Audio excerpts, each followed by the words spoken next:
It probably was the first of the real super yachts. A workplace for 250 sailors. We had a policy of unobtrusive excellence, and everybody was dedicated to doing that. And one extraordinary family's home from home. This was the one place that all of the royals said they felt most relaxed, especially Her Majesty. I'm Rob Bell, and in this programme I'll learn about the extraordinary life of this iconic vessel. I'll recount its controversies and heroics.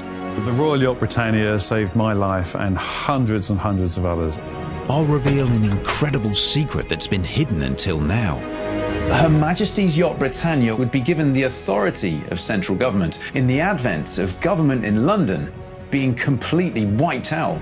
And remember its last days as the sun finally set on the British Empire. I saw her cry on that one day at the decommissioning paying off ceremony of Her Majesty's Yacht Britannia in Portsmouth. This is the story of Her Majesty's Yacht Britannia.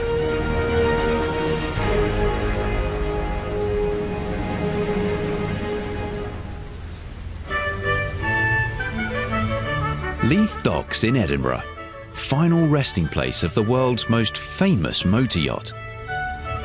Preserved for the nation and literally frozen in time.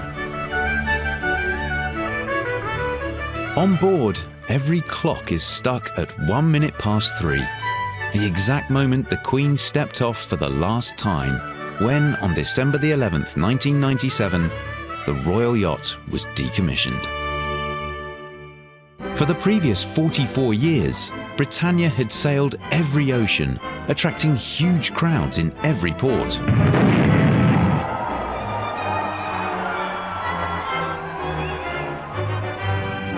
Hosting heads of states, diplomats and business leaders from around the globe. But whatever the location, Britannia always represented a little piece of home. For one woman at least.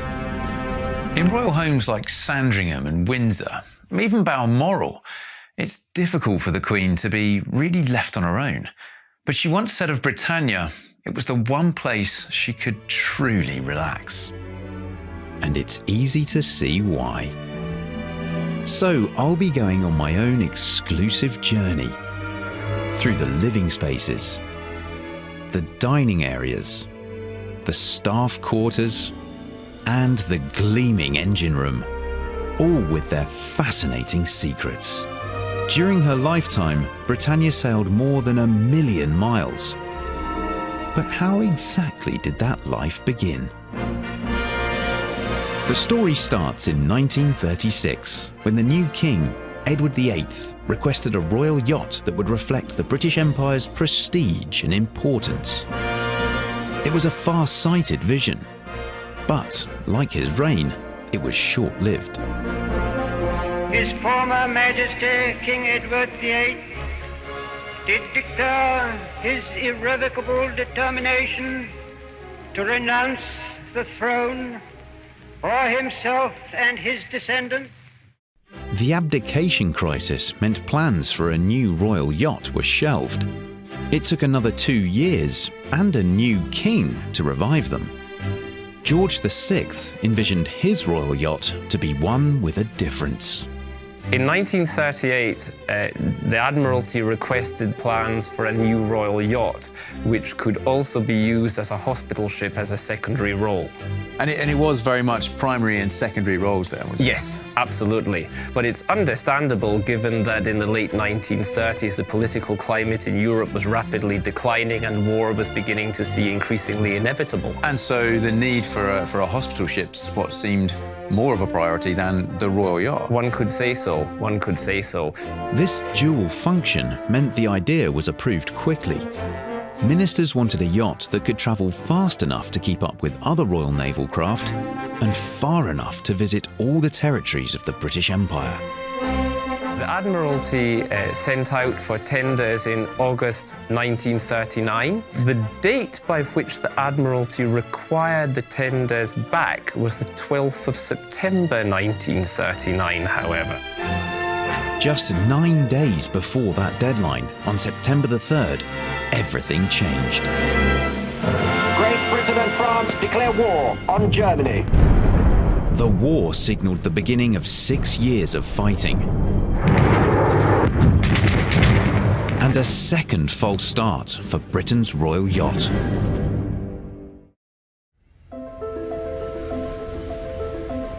In fact, it wasn't until 1950, 5 years after the war finally ended, that the idea for a new royal yacht resurfaced.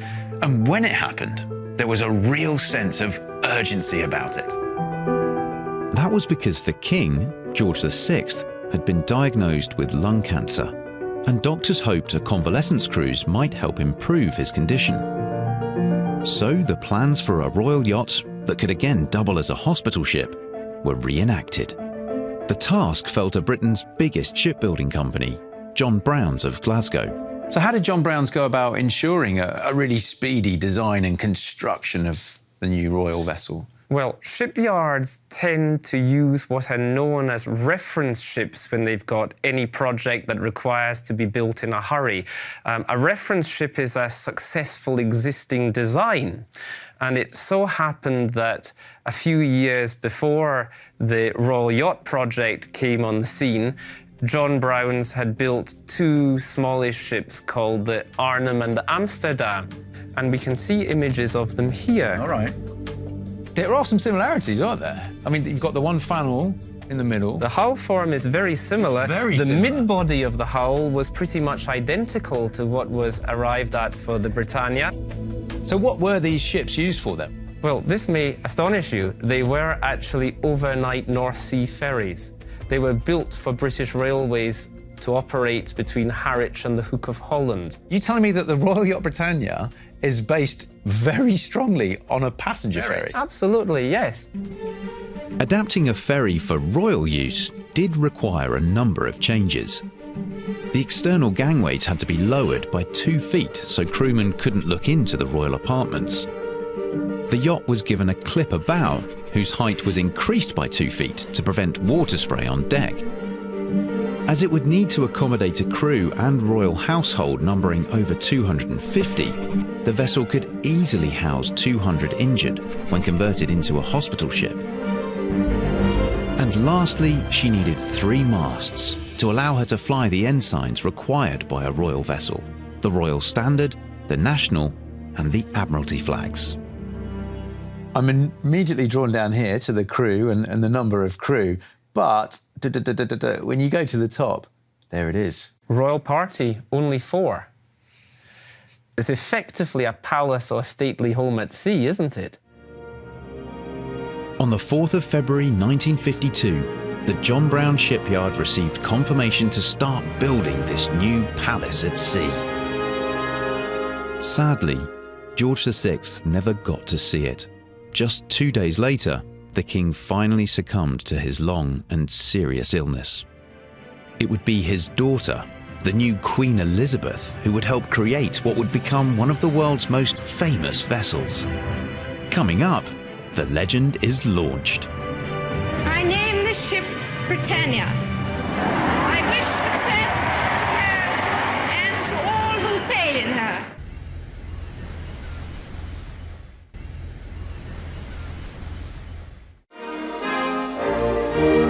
On succeeding to the throne, the young Queen Elizabeth took a keen interest in the new royal yacht, ensuring there was no delay in its construction. By April 1953, she unveiled what had, until then, been known only as Hull number 691. Accompanied by the Duke, the Queen came to perform the launching of the new royal yacht, whose name until that hour had been kept a close secret. I name the ship Britannia. I wish success to her and to all who sail in her. From the outset, the royals were keen to avoid accusations of extravagance. Amidst post-war rationing, they chose a bottle of cheap Australian wine rather than champagne. The Queen involved herself in every detail of the vessel. She and Prince Philip had a special affinity with the ship from the very beginning. But then, it was unique. Every other reign has seen a particular structure, a building, a castle, a palace, all sorts of things, memorials, if you like. We've never had anything with the Queen apart from the Royal Yacht Britannia, the only structure built during her reign. When it came to fitting out the interiors, the young royal couple made sure everything was to their taste.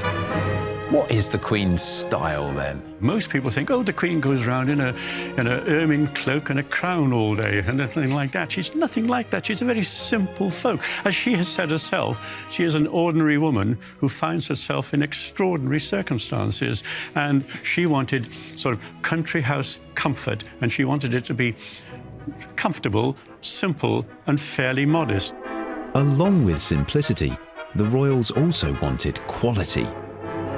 So they turned to one of Britain's best-known designers, Sir Hugh Casson, to help create what would become their floating home. You look at these drawings now, and these were all done in 1949, 1950, 51, 52. All done, you know, long, just before the yacht prior to was commissioned. And yet you go on the yacht today to visit, this is what you'll see. It's the same thing. They haven't been changed at all. The Queen hates change. If anybody wants to change a piece of furniture in any of the royal residences, even when she had in charge of the royal yacht, nobody was allowed to move a cushion or a pillow or a chair without her say-so. She hates change in that way. And these drawings are very much testament to that. Very much testament to it, yeah. You're absolutely right. Tailoring a yacht to the owner's exact style, however modest, was something new. But it's what billionaire yacht owners of today still demand. Alan Foote, whose company refits super yachts, believes Britannia was a trendsetter. It probably was the first of the real super yachts. The Royal Yacht is something very special. Her DNA really does run through all that the modern super yacht owner and designer are probably trying to achieve. As with any yacht in this class, it was built for the comfort of a few rather than the many.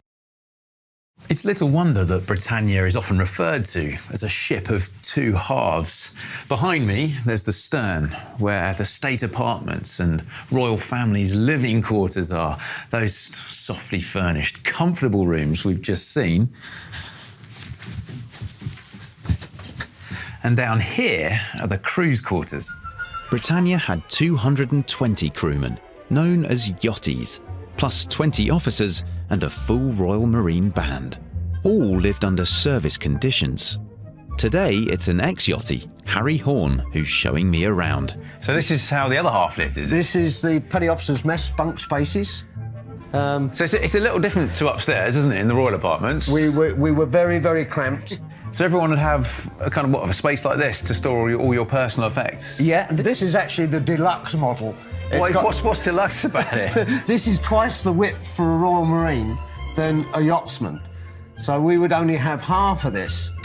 You don't have half that hanging space? I mean, that's just a few inches. Just a few inches for 2 white uniforms, 2 blue uniforms. You're there. You wouldn't need an iron. They'd get pressed in there, wouldn't they? They did. With such cramped living quarters, it was important that there was space to relax. This is our rec space. Our bunks are all off a bit. And this place could come alive on a Sunday. Everybody was first-name terms on board, apart from the officers, who were Sir. That was fine. But chiefs were known by their first name, as were the warrant officers, as were you. Yeah, we had good times, and we used to make sure that we had enough of everything when we went away to sea. Toilet paper was always a pressing issue in the fact that if I run out of toilet paper, it was a court-martial offence with no defence. So I used to make sure that I had enough for a 6-month trip if we were going away for 6 weeks. And any unoccupied cabin down aft that was used by the royal staff, if it wasn't in use, would be full of toilet paper. And so you had your derrière covered? Absolutely, everybody's derrière covered. So when the royals were on board, there were certain protocols for crew? Certainly, yeah. Everybody would wear white gym shoes on the upper deck for 2 reasons. One is that they wouldn't mark the teak decks, and also that the noise of foot traffic over the royal apartments would be kept to a minimum. Yeah? Communication was kept to a very low voice, certainly no shouting, and during procedures such as dress ship, these commands could be taken out by waving flags. So the communications yeoman, when the first rope went onto the jetty, would lower a flag, which he had in his right hand, just lower the flag, and that signal was to tell everybody to pull the flags up, to dress Britannia overall. Wow, so communications on board, even amongst the crew here in really quite close quarters to each other? Would be whispered or very quietly spoken. And hats were never worn on the upper deck aft of the funnel.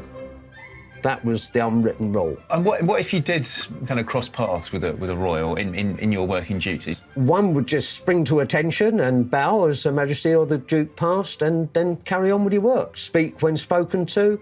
Did that ever happen with you? Many times, yeah. The Duke would come up and have a natter or growl at you.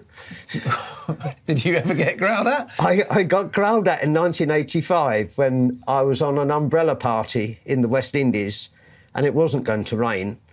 And then just as the Rolls-Royce turned up, it rained. So I unfolded my umbrella and went to put it up over the Duke, and he growled at me.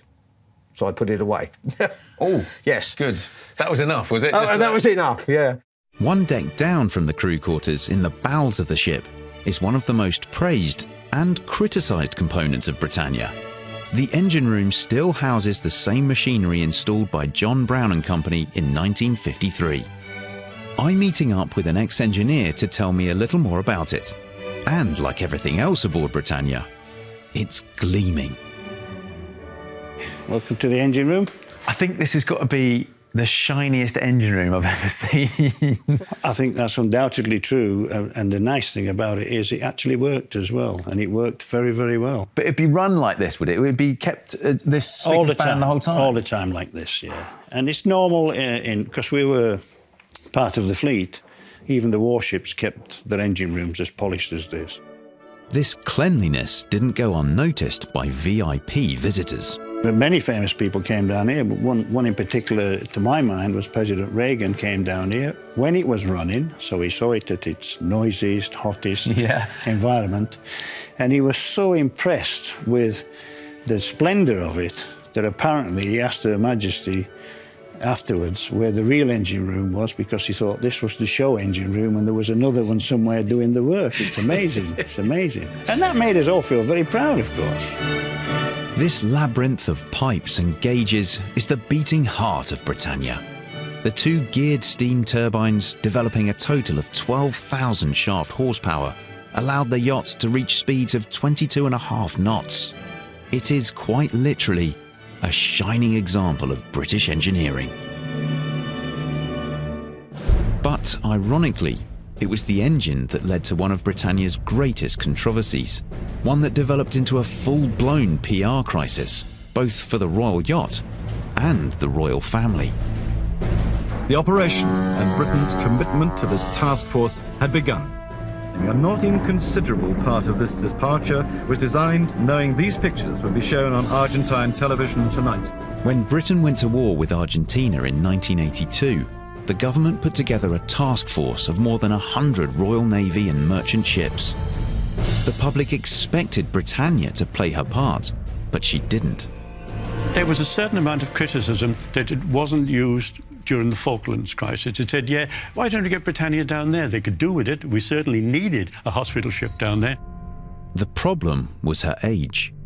Then nearly 30 years old, she was the last vessel in the Royal Naval Fleet that still ran on heavy fuel oil rather than diesel. The difficulty was that it would have cost so much to have got her there, not just because she used a different type of fuel than the ships that were already in the area, so they would have had to have taken a special tanker down. I mean, we had the QE2 down there, as you probably know, but and that was all right, but you couldn't get Britannia. There was criticism, but it was unwarranted.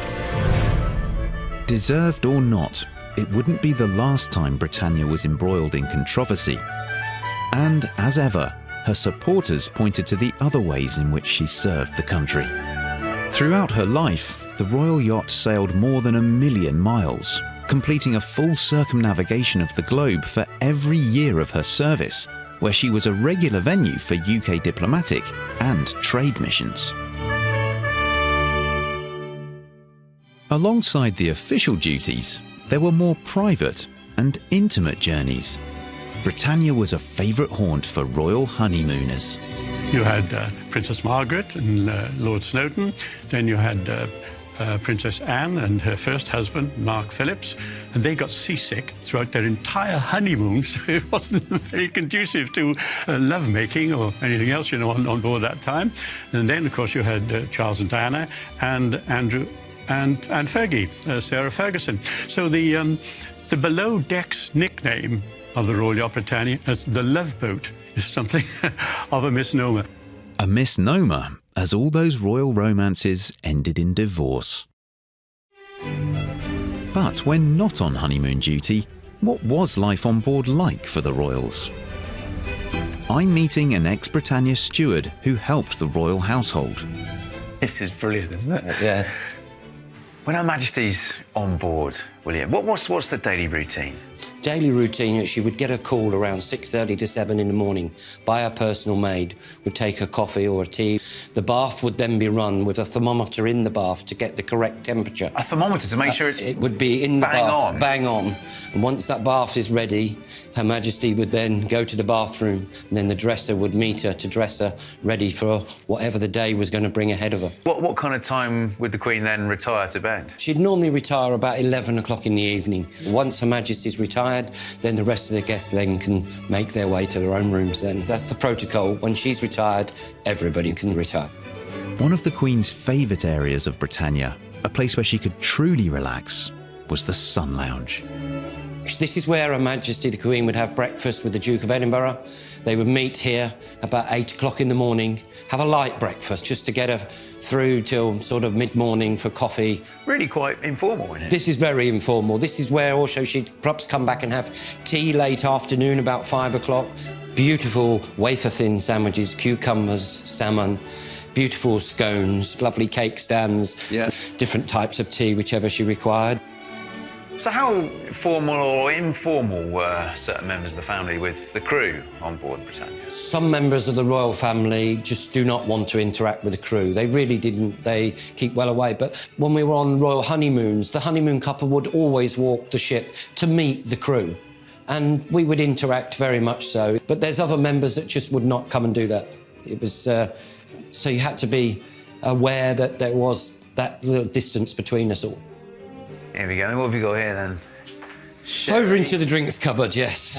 And, of course, the favourite tipple of Her Majesty and the Queen Mother of gin and dubonnet they like to take around 6 o'clock in the evenings. The Queen Mother was dying for a drink one afternoon. She had 2 members of her own staff on board, 2 male gentlemen, that were having a tiff out the back. What, just out the back of here. So she opened the door and said, "Could you 2 queens stop having a fallout? Because this old queen would like a drink, please." And in they would come to serve her drink. The tales of everyday life on board Britannia made entertaining gossip for the papers. But in recession-hit 80s Britain, they began to grate, both for the public and the tabloids. Coming up, the backlash when taxpayers discovered how much it was all costing them. There was horror. People said, why doesn't the Queen pay for one? If she wants the yacht, let her pay for it herself.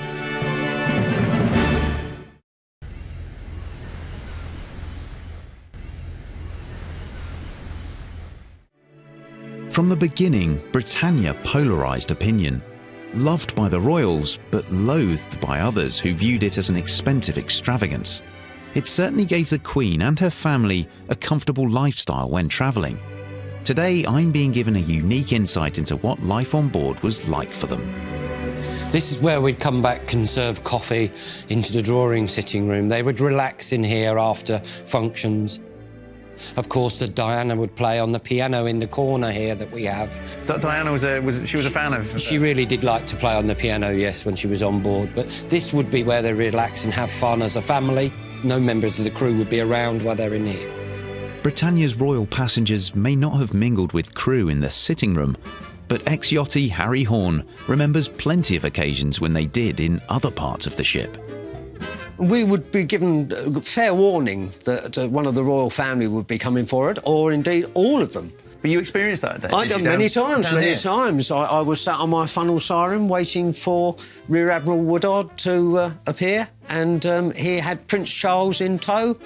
and promptly called me over and we sat there and had a little chat. I've also sat with Princess Anne up forward.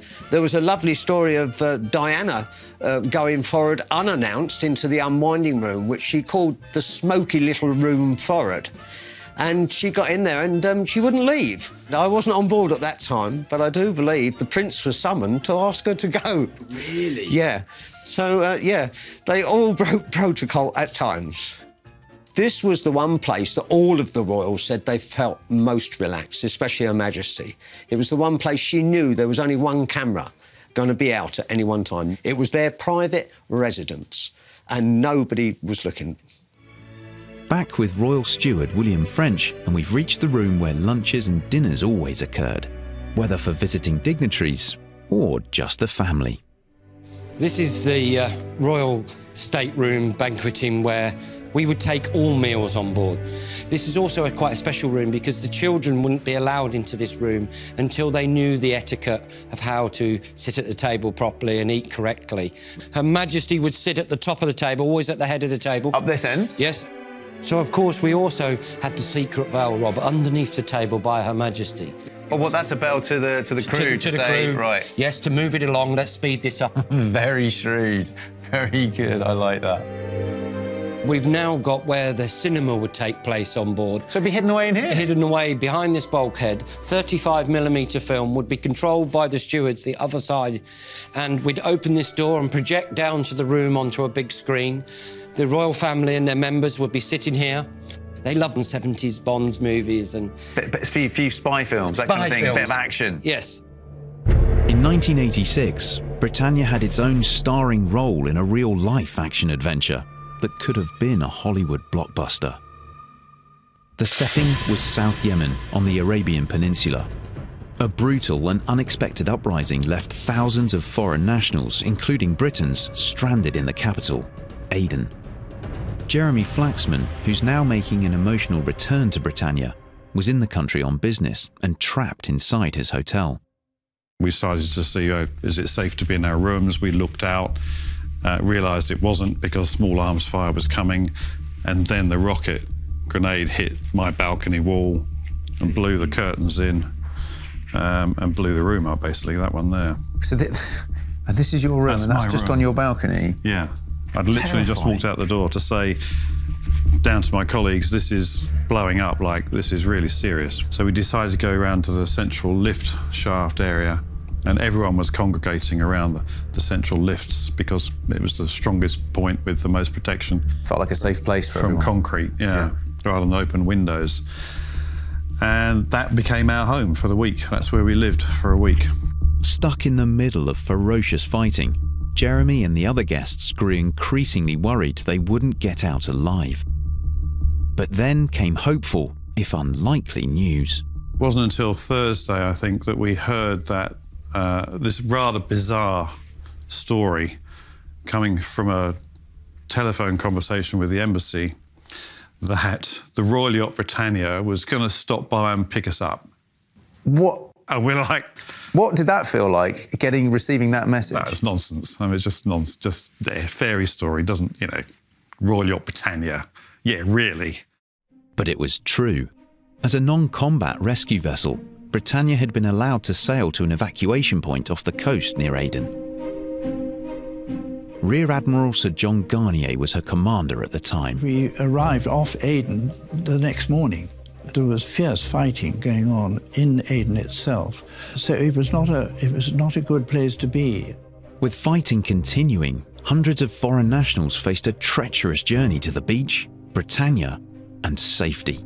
We walked out and I had a broomstick and a white flag, and as we're walking around to the embassy, dawn is rising now, so you're starting to see a bit of daylight, hazy light, and you could... Then the horror is evident everywhere. Lying on the ground, bodies that had been there, some of them a week. Pretty horrific, pretty horrific. So then we got to the embassy, and the embassy had one Land Rover with a big Union Jack on the top. And the guy there was extremely brave. He was running convoys of groups down to the beach. By this time, the beach was being held by rebel fighters who were refusing to release the desperate foreign nationals. It took the ingenuity of Britannia's beachmaster, Lieutenant Robert Eason, to save them. Lieutenant Eason negotiated with Mars bars and biscuits and cigarettes with the people there who weren't actually very keen to release them. But to allow the evacuees to actually leave. Right, but he persuaded them. When the evacuees made it to the beach, there was no time to waste. An English guy in his safari whites, striding ashore, will take you out to the launch and then we'll get you aboard Britannia. Of course, we're delighted, thank you very much. And that was it. We got out to Britannia. It was a lovely sunny day and the fighting had started and the tanks were coming up the beach and it was all breaking down and we had to leave after getting as many people on board as we could. The Royal Yacht Britannia saved my life and hundreds of others. Packed full of evacuees, the Royal Yacht had to adapt very quickly to its new role. We're into the state dining room here. Quite different, I imagine, now to how it was when you first came aboard. Yes, there was none of the formal setting for breakfast or dinner. There were no tables or chairs or furniture. All of this had been shipped out.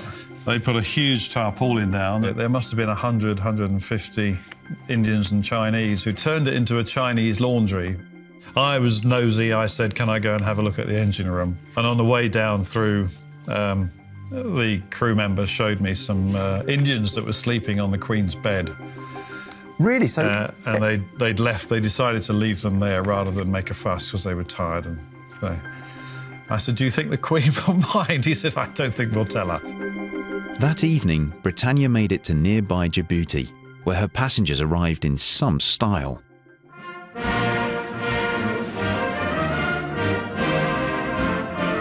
Britannia at night is magical, and she was lit up. She had all her flags and bunting and lights all lit up.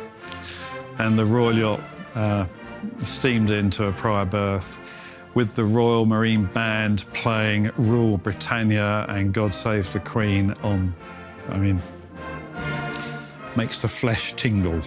And did it? Absolutely, absolutely. It does now. It's like very emotional. Over the course of 3 days, the Royal Yacht and her crew saved the lives of 1,082 people at Aden.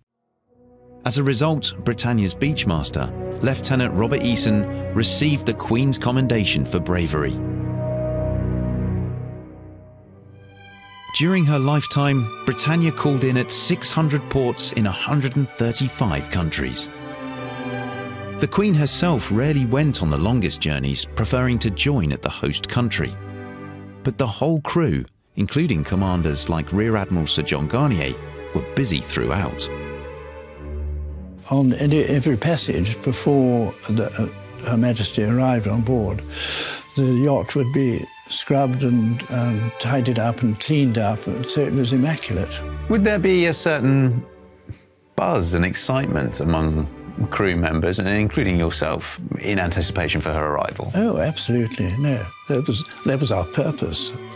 We had a policy of unobtrusive excellence, and everybody was dedicated to doing that. The galley, or kitchen, like everywhere else on Britannia, was expected to produce first-class results every time, including for all the 968 state banquets held on board. Jeff Hughes worked in the kitchens for over 10 years. We're in what was the Royal Galley. So when the Royals were on board, how many people might you be catering for? Anything in between a dozen and 250, 300. That big a difference? That big a difference, yeah. So it was a lot of people to cater for in a small area. Well, right, so how many cooks would there have been in here in the Royal Galley? Well, when you were on royal duty, the royal chefs would be on. There'd be approximately 4, maybe 5 royal chefs. I imagine maybe a state banquet with, what, 56 people sat next door waiting to be served. Yeah. That must have been the most stressful, the most hard work, wasn't it, to cater for? It was stressful to the point of making sure everything was perfect coming out.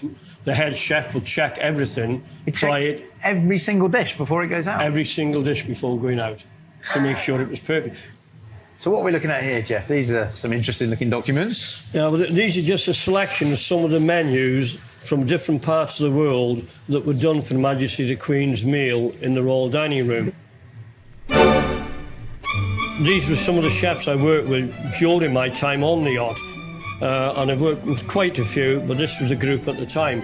This other photo here, you've got Her Royal Highness and Prince Philip mucking in a bit here as well. Yeah, this is the ceremonial stirring of the Christmas pudding mix.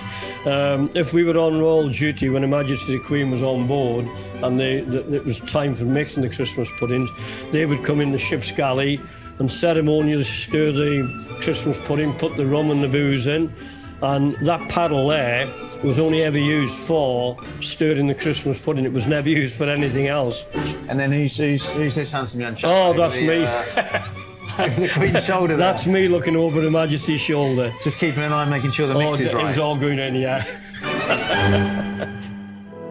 The banquets, the journeys and the staffing of Britannia didn't come cheap though.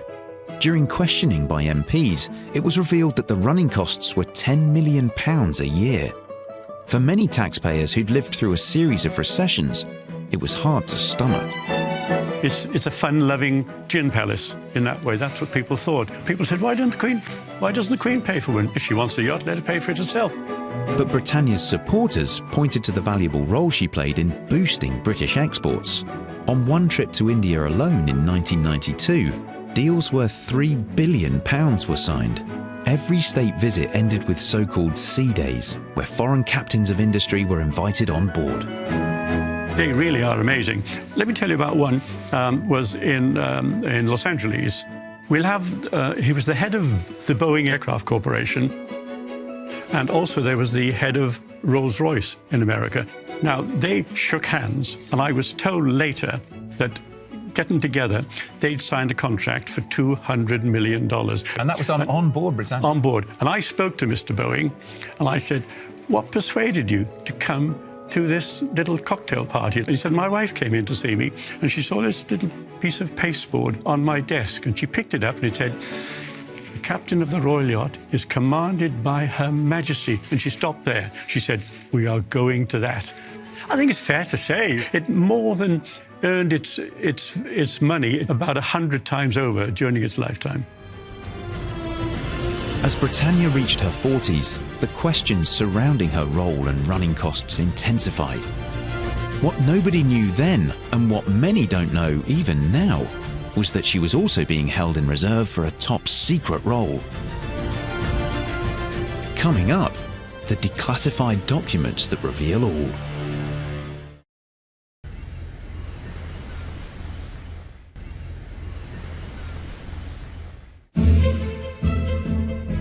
For much of her lifetime, the Royal Yacht Britannia was at the centre of controversy, often labelled an extravagant pleasure cruiser.